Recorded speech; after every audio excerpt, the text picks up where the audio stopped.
Hello বন্ধুরা, আজ আমি তোমাদের দেখাবো এই চোকার নেকলেসটি কিভাবে তৈরি করেছি। তো দেরি না করে ভিডিওটি স্টার্ট করা যাক। প্রথমে মাঝখানে একটি গোল্ডেন বিডস যোগ করে তার চারপাশে ছোট ছোট সাদা পালস দিয়ে ফুলের ডিজাইন তৈরি করে নিয়েছি।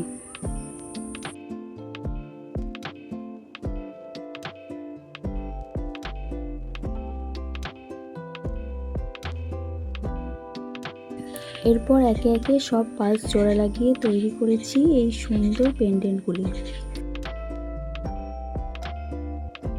তারপর জাম্পিংয়ের সাহায্যে পেন্ডেন্টগুলিকে একে একে জোড়া লাগিয়ে তৈরি করে নিয়েছি এই সুন্দর হ্যান্ডমেড জুয়েলারি সেটটি।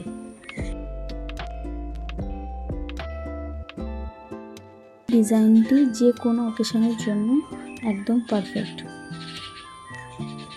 ভিডিওটি ভালো লাগলে লাইক, শেয়ার এবং সাবস্ক্রাইব করতে ভুলবেন না।